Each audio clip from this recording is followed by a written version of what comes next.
Muhammad, peace be upon him, is also mentioned by name in the Old Testament. It's mentioned in the Song of Solomon, chapter number 5, verse number 16. Now, this is an interesting place for Dr. Nike to find a prophecy about Muhammad. Song of Solomon is a short poetic book about a loving, physical, sexual relationship between Solomon and his bride. For instance, in chapter 7, verses 1 through 3, Solomon says to his bride, "How beautiful your sandaled feet, O prince's daughter.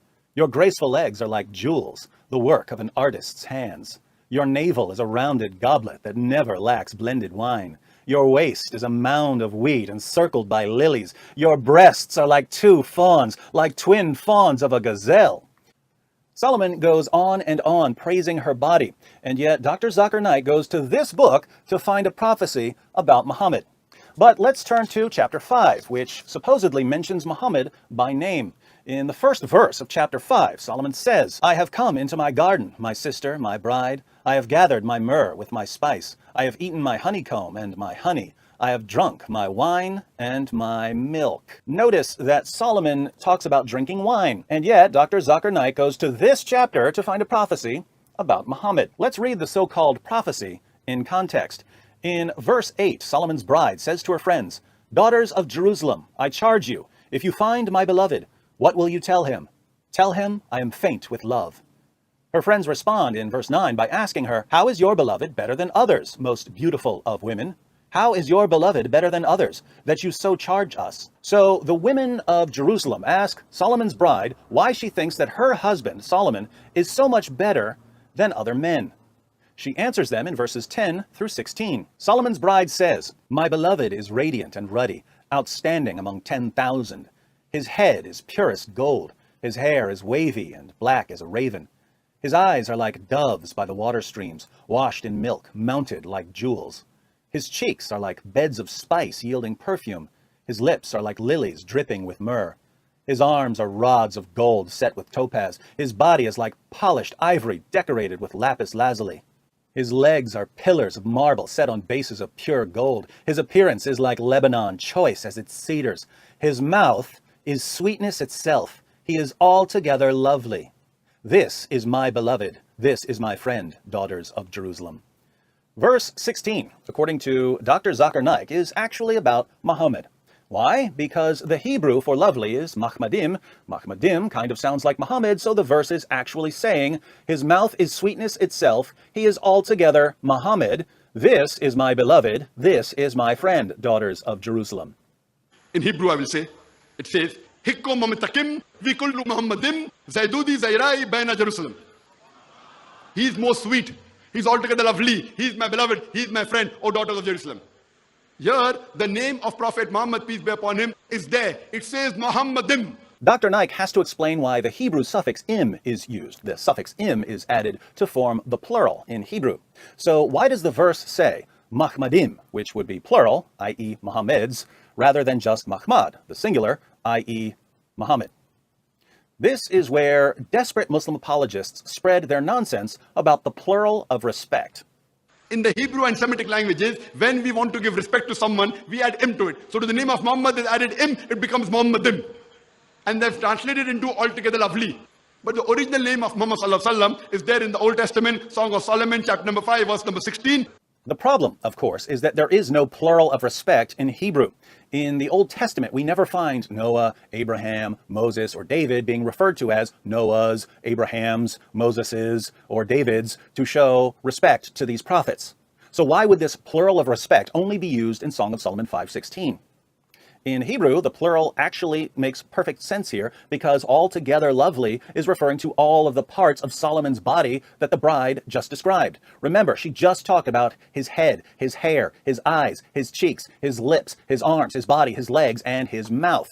All of him, all of these parts that make up Solomon are lovely. So the plural is used. He is altogether lovely, head to toe.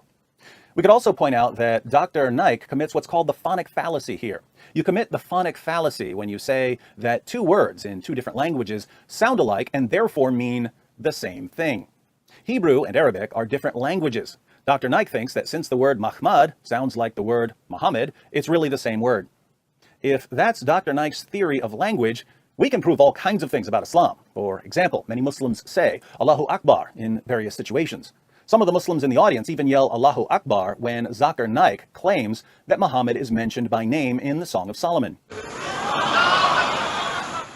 Now, in Arabic, Allahu Akbar means God is greater. But since Dr. Naik believes that Hebrew and Arabic words that sound alike are really the same word, we can finally understand what Muslims are saying when they shout Allahu Akbar. In Hebrew, the word Akbar means mouse. So, when Muslims say Allahu Akbar, they're really saying Allah is a mouse.